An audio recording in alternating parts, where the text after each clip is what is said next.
Jenny. So Jenny Yahi has been a member of Rebel Book Club for almost half the time of its existence, for over 5 years, and interestingly shares some similar formative experiences with Yuan Yang.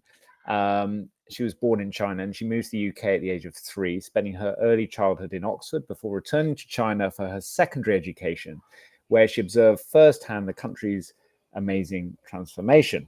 Now in London with us at Rebel Book Club, Jenny has built a career spanning management and consulting in big tech. And the duality of growing up between these two cultures has given her a deep sense of appreciation of the human experience in a world undergoing constant change. So please welcome Jenny. Jenny, if you can join us here, I know you're in the room somewhere. Join us on video and I'll pin you up on the stage here with me. Here she comes. Hi, Jenny. Hello. Hi, Ben. Hi, everyone. Good evening. Thank you for joining us. And I know you're going to be doing this tomorrow night in person in London as well. So this is a double header. So thank you so much. And I have so many questions for you. So I'm going to kick them off. But Rebel Book Clubbers who are listening in, and we're recording this obviously for people who can't join us tonight, which I know there are many who are interested in this. But Rebel Book Clubs, drop a question in the chat and I'll give you certainly some time to add questions to Jenny. And you can also message her directly because she's part of this community. So Jenny, your biography is fascinating in terms of the context of this book. Growing up between these two countries and cultures, did this book really resonate in terms of your story, or what stood out in terms of Yuan Yang's stories? Yes, absolutely. So again, thank you so much, Ben, for having me. I'm a very, very loyal Rebel Book Club member, and I think many of people know me or have seen me around. So absolutely, it was extremely heartfelt read, this month's book. I think in a lot of ways, my experience is very, very similar to Yuan Yang. So we were actually born in the same, so similar to Yuan Yang, we were born in the same province, so Sichuan province. She was born in a slightly smaller city. I was born in the capital of that province. So we even perhaps speak the same dialect. And similar to her, I also came to the UK with my parents when I was very little. So when I was 3 years old. I think she came to the UK when she was 6 or 7, I remember. I did my nursery, primary school, middle school education in the UK. But what threw the spanner in the wheel was my parents went back to China when I was in middle school, and I continued my education in China, and I was there to witness and experience a tremendous growth in the late 1990s to the late 2000s. Whereas I think Yuan Yang stayed in the UK. She did her first degree here. And then after her first degree, she went back to China to witness China, experience China as an adult. So I think that's a difference. But a lot of the characters she's mentioned in the book, as she mentioned, it's a very diverse experience in China for anybody. I'm perhaps part of a small section of stratosphere of the society that I've seen and experienced. But everyday life, these women I witnessed growing up, or I had them as classmates, or as sometimes friends as well. So in that sense, it was a lot of parallel experiences in so many ways. Yuan Yang's experience with my experience, and also those women's experience. And it should be you interviewing her tonight. That would be the golden ticket. And maybe we can still make that happen. Now she's busy being an MP for the Labour Party here in the UK, and I know you reached out to her, and I think her office got back and said yes, she'll be happy to answer some questions, but we haven't heard yet. Is that right? Yes, that's right. Her office was actually quite enthusiastic, but because of the short schedule and everything, she said she might promise to do a short video for us, and we sent some questions. So she's very much enthusiastic about talking about her book and China experience and so on. And Jenny, for you, when you went back, of course, you left when you were tiny, so your lived memory wasn't really there. But what were the things that you really noticed, the shifts? What influenced you in that period of returning to China and your education there? Yeah, it was a very formative and perhaps disruptive during my formative years, and quite disruptive. So when it was a huge disparity returning to China, after spending, let's say, less than almost 10 years in the UK growing up. It was economically, it was a huge disparity. Environmental wise, it was a huge disparity. The schooling system was completely different. And society in general. So I'll give a few examples. For example, like I was used to a class of like 20 kids or something at Oxford, in Oxford, and we had carpets, and as we do here in schools, and we had computers and so on. And when I went back to China, it was a class of like 53 students in a really quite a small room, and everyone sitting like military operations, row by row, and we were asked to wear like a red scarf, and they still do, like red scarf as part of the almost like the scouts, the Communist Party kind of like scouts. And there was no heating. It was no carpets, and I think that was something I complained to my mother. There are no carpets in the school classrooms. It's so cold, and everyone was wearing coats and so on. And there was no telephone either. I remember growing up in Oxford, and we had telephone, and we took it for granted. But when I went back to China, like not many families had telephones, and adults, if they used to have these beeping machines, and once it beeped, they would go to a public telephone box and try to call in and do the payphone system. So it was so different. And throughout my growing up in China, over 10 years, it changed dramatically. I had changed dramatically, but also China had changed dramatically as well. And so from those kind of quite humble education beginnings that you experienced, in contrast to life in Oxford, how did that shape you? And then where in terms, really interested in that transformation that both you and Yuan talk about in that period. What did you notice, and when did you get this sense of like, oh, there's a shift happening in this country? I think talking the shift, I think, is multiple like dimensions. So through my own personal experience in my family, for example, like the flats we were able to live in, and I as I mentioned, we lived in the capital of the province, which is actually quite prosperous. And my experience perhaps is more similar to Sam. So Sam, in the character who kind of was born and bred in Shenzhen, and in one of the prosperous cities, and she was the one who had studied sociology and was very privileged, and was involved in labor activism. So my background is similar to hers, perhaps. It's just a traditional city girl, but even in those circumstances, like very quickly, in less than 3 years, we had a private telephone line connected to our flat. We moved flats several times. There was a huge construction real estate boom, and you might have heard of in the news of the collapse and so on, how it affects the Chinese economy. So there's lots of people around me, and my family were buying properties or moving to better properties, and infrastructure as well. So I think at that time it was that there was no subway, certainly no subway. The buses were quite crammed. The taxis were sparse, I would say, and quite a novelty even to take a taxi during those times. And when I first went back to China, like we were one of the modes of transport was like what do you call it, the tuk-tuks, but powered by a human, like those what do you call it, tricycles, whatever, in Oxford Circus, where blasting music. So that was actually a pretty major form of transport. And then very quickly now, everybody, like, you don't see it in the streets at all now. It's subway, and the subway system is like tremendous. It's the coverage and the speed of, and I would say it's more modern than Elizabeth Line at the moment. So the physical and the technological boom you witnessed, and you saw it literally rise up around you. What then about the human journey through that? Did because that feels like that, like we've seen in many stories around the world, like the capitalist surge, right? And usually with that comes this big sense of freedom and opportunity. Were you aware that this was different in China, and if so, how? Yeah, definitely.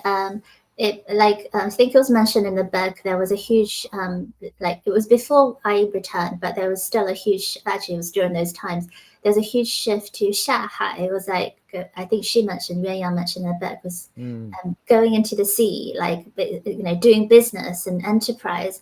And it was quite a proud thing to have your own business or set up your own business. And that, like, during those times, lots of people became quite rich. And it was allowed. So lots of people. I think personally, I come from a pretty stable academic doctor family background, but even that, there was a lot of injection of, I would say, resources, like how, you know, how hospitals were run, my mother's career, my father's career as well. You could see that, and you could see, and also my family, it was much, you know, it was more prosperous, you know, much more prosperous, not as dramatic as some of what was explained in the book. Yeah, some serious entrepreneurs in this story, weren't there? Yeah, yeah. And did you, was there any, so that was a beneficial thing for many people, that surge. Was there any sense that there was also, you know, you were restricted in what you could and couldn't do, or had you not had that perspective yet, having not yet come back to the UK?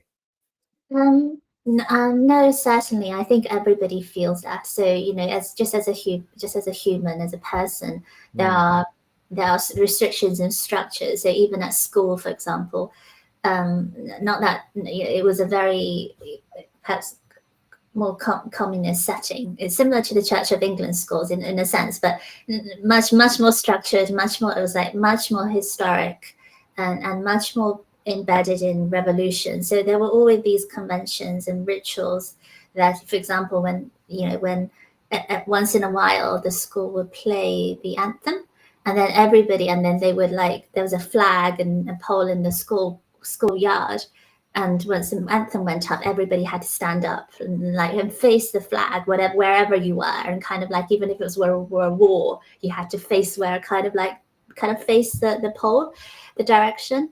So those were all quite, you know, let's say restrictive, but as a child, you kind of quickly get used to it. But the other thing I think that is quite worth mentioning is there is definitely, like, within the whole society, there's a lot of rules and what you can and can't do. But at the micro level, there's a huge sense of community, and because of the you know, the breadth of the population, and the community is very strong. So, and people in the micro world, they're much more collaborative and positive and supportive. So if you go to the street markets, for example, or an open market, the vendors are generally quite poor, I could say, like at the bottom of the society, but they always look, most of them at least, look quite cheerful, and they joke around, and, you know, they go about their everyday life. So yeah, definitely. And I think it has changed still a lot more, like since I've returned to the UK, and I think there's more realism about society now, I would say. I think back when I was living there and growing up there, it was very positive. It was mostly very positive. If anything, I think it lacked also a lot of order. So, like, order in how you conduct business, how you do things. And we all know in China, it's a very important thing about guanxi and relationships and so on. So fascinating hearing these reflections, Jenny. And I kind of, the word that keeps coming to my mind is freedom, right? And that those different definitions of freedom. What's your do you remember the book Free by Leah Yippie we read about Albania and the end of communism? So some of your storytelling is reminding me of that book and what she went through. A very different story, but, you know, in terms of the themes are similar. What's your relationship with this word of freedom now that you've lived both in China and here in the UK for a good part of your life? Because I think that something you mentioned there that's so fascinating from the outside looking in or listening in is this idea of purpose and identity being actually a strong way of building community, and there's a freedom within that, right? Because you feel comfortable as a person. But then often in the West we label that as oppression, suppression, you know, and very negative things. Where are you on your journey with this idea of freedom? Yeah, so I am embracing what I can enjoy here in the UK. So voting rights, civil rights. I am very grateful for it, and I am trying to contribute more in this area. I think it's every place has its games, and certainly if I were to, not so that I couldn't exercise those rights, but it will be like in the system, in the way that needs to work. So like I was remembering something like we so I think one of my family members, I think, was relaying a story like one day after like coming back from home, like after a day's work, was relaying a story of how he was involved in the election of the department head, and it was a very superficial gesture. And I was thinking about that today, and I was thinking, well, in my current corporate world, we don't seem to elect, and like it's not a completely democratic process. However, like they in China, I think they kind of like, there is always this kind of like perhaps gesture towards it, and proposition, and try to make it seem as if it's fair and it's elected, but it's actually not elected. So anyway, so you need to follow certain systems, and I would say, it is still, I would say, if like it's sure, like it's life is not fair, and it's not fair for a lot of people in the world and in China as well. But like I would say most of the people who have progressed in society, I can't comment on their moral foundation, but I can say, like, technically, intellectually, and perhaps capability-wise, they are pretty solid, I think, to be able to survive in China. Yeah, I think that's an understatement. And what's your feeling of where China is right now? Because even in the last few months, you've seen lots of geopolitical shifts happening, and it's hard sometimes to get a sense of the perspective of what it must be like within China. Where you've got this amazing viewpoint, what's your feeling on where we are today in the story of modern China? Yeah, I think so. I went back to China about nearly 2 years ago. That was my last time in China, Okay. and I think because of COVID and the restrictions and the economic slowdown, I think it was a general sense of a lot more pessimistic than I remembered it, and people were actually quite open about like what they were unhappy with. So if I took a taxi, I remember taking a taxi, and then we were chatting to the taxi driver, and he very diplomatically, but he diplomatically voiced his opinions about, like, even without asking, about his view on society, and because it's obviously affecting him and the structure and governance and so on, but in a very diplomatic way. But you could see that he was more on the realistic, critical kind of like side and perspective. So actually, there's a lot more. There is, of course, because people experience that firsthand. So with economic slowdown, I think there's a little bit more concern and worry about life improvement, quality, and so on. And to give an example, there were some street vendors when I went back last time who were selling tangerines, and it was like 30p a kilo. So 30p a kilo, like 30 pence a kilo, basically, if it translated to pounds. And that was the kind of price I saw perhaps 20 years ago. So and this is a street vendor in the city, in the big city, and you can imagine down the chain, what farmers are getting. So I was actually quite worried, and I was like, so in the news sometimes they talk about deflation, and so really, like, this is perhaps a mirror into how people's life have perhaps stored and not really improved for a little bit too long. Yeah. Wow, the opposite of inflation there. Yeah. And what's for people again following mainstream media's view of China, what would you like? This obviously this is a story about rebellions or quiet rebellions. This book, do you have a sense that more of that is happening? As a woman, do you connect with the stories that you read about in the book, or do you think it's getting harder to actually build gender equality and opportunity for women at the moment? I would say so. I've definitely experienced gender inequality in China, even at home. I think it's more of a cultural thing. Okay. It was more of a cultural thing where my grandmother, she had four daughters and wouldn't stop until she had a son, basically. And her son had a son, and that was the only third generation in the family, and everybody basically adored my cousin. And I sometimes felt like, oh my God, I couldn't believe it when I returned to China. So I definitely experienced that. But I think in general, well, at least from how I've seen things in the cities, women are quite strong. And perhaps it's women who are in Sichuan or in a certain type of women. They earn quite a lot. They earn almost like equivalent, if more, than men if they're in a good job. For sure, there's a glass ceiling. There's the gender inequality, but at a certain level below that, there are no restrictions, and there are quite a lot of strong women who kind of like are able to be very established in the cities.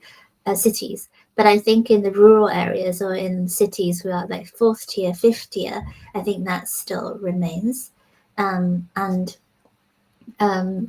yeah, and like society as a whole, I think there's still a lot, perhaps. Well, I think it's similar. Like Yuan Yang, I think she compared it as well. There's a lot of emphasis on youth, beauty for women, but it's the same here in a sense that with all the Instagram things happening here as well, and so yeah, in a sense, I don't see too. Perhaps I'm not at the knife edge of really like the restrictions there, but I haven't personally seen too much of a difference, at least up to a certain level in big cities. Yeah, and that comparison between city and rural areas it plays out in the story in the book, the stories in the book as well, really clearly. Final question for me, and I want to invite Rebel Book Club members. Time for a quick couple of questions now, and then we're going to have a breakout group to discuss these themes that Jenny's been giving us her personal insights on. Can you see a future where you move back to China, or is there what's your future relationship with China look like, do you think? Yeah, it's a great question. I think I definitely have an identity crisis. I think kind of like the divergence between me and Yuan Yang perhaps is that I haven't actually worked in China as an adult. So I think there's a lot to explore there that I want to be more in touch with my China roots and my understanding and strength in that area. I would not say never ever, but perhaps short term or medium term, I would like to do something that's perhaps building the bridge between China and if I can. At the moment, I'm not doing much in that space and very embarrassed to say so. But if I can, I would love to. And there are a lot of talented people in China who, like in big cities like Shanghai, a huge theme of this book was the migration, the mass migration from rural areas to city, which is everywhere in China. And it's much more stark as like a not prejudice, but as like a hierarchy than North and West in the UK. It's very much you're from a peasant background or you've been born and bred in a big city, but there's mass migration, and you see people earning a living and coming from the rural areas, working labor jobs and so on, but what I say is there's a lot of talent as well in Shanghai and Shenzhen, where the tech hubs are. And Shenzhen was featured heavily in the book. And I remember actually once I was talking to a Chinese professor at Cambridge University, where I studied, and she had been in touch with a lot of, through her role as chancellor, pro-vice chancellor, has been in touch with a lot of government officials in China. And when I was complaining about the system in China and so on, I think she made a comment and she said, well, a lot of those Chinese government officials are much more educated and more informed than our British politicians. And I think, and that's, I'm laughing at it. And that's the other side of democracy, I guess, with what's going on in the US and those things. What is democracy? There we go. That's another debate, just setting us off on there, Jenny. And Anka's got a question here. Anka, do you want to join us and ask your question?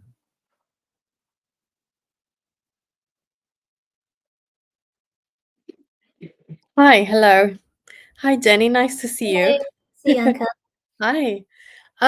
Well, I remember we actually spoke about, we touched on some of these themes when we were reading Free by Leah Epi. I remember you at the event.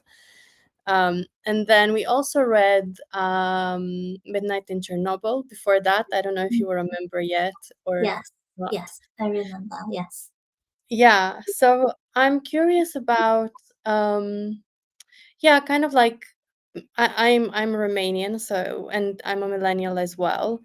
I moved to UK 15 years ago, so I think there's quite we have some commonalities there, having lived through a communist regime. I'm just wondering what are your perspectives on Eastern Europe? Any thoughts, any shared experiences with maybe Eastern Europeans that you spoke with? Yeah, anything around this area? Yeah, absolutely. So I have quite a lot of Eastern European friends, and while I was studying, it was a very international community. I think we all hold quite a lot of like reservations to sometimes the system and what works and what doesn't, and but however, I think we always differentiate. I always differentiate between the system, the government, and the people. So the people is a wealth of knowledge, resources, and cultural diversity and experiences as well. I think I think I'm an optimist. I think I do believe and hope that in China and Eastern Europe as well, that the lives of everyday people will continue to improve. I think everyone wants a better life. It's our common goal in life, I think, and common goal in happiness as well. I think that propels us to establish and improve systems, and I think. So I'm positive about that, but definitely with my lots of Eastern European friends, when we talk about our childhoods and what we've experienced, there are a lot of shared experiences and similarities. Thanks, Anka. Yeah, for sure. And I know these conversations go on at Rebel Book Club a lot. Right, Raj has got a chunky question here, and then we'll go into our breakout room. So Raj has said, how do you think about the trade-off between personal liberties and efficiency, speed, and effectiveness of state-led development? There we go. After a recent trip to Shanghai, I found myself wondering whether the benefits of the more authoritarian model might, in some cases, outweigh the restrictions it imposes. So there you go. You talk about quest for a better life. You've got, as we've all seen, you described this amazing growth in loads of different ways. And yet these personal liberties being restricted, maybe human rights abuse as well. So where are you on that great question?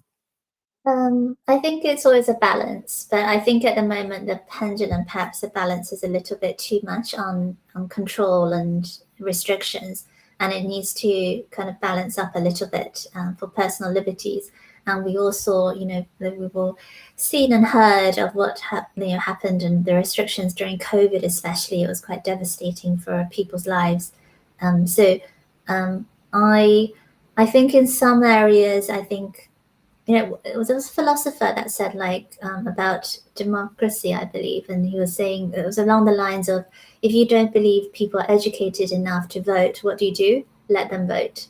And it's like you let them vote, and then they will educate themselves. They will start having conversations. They'll be more informed, and gradually it would improve in general. And perhaps initially you don't see speed, efficiency, effectiveness being chosen as a route, but ultimately longer term, perhaps that's the more effective way. So slower pains initially, but then quicker gains later on, and establishing the right foundations.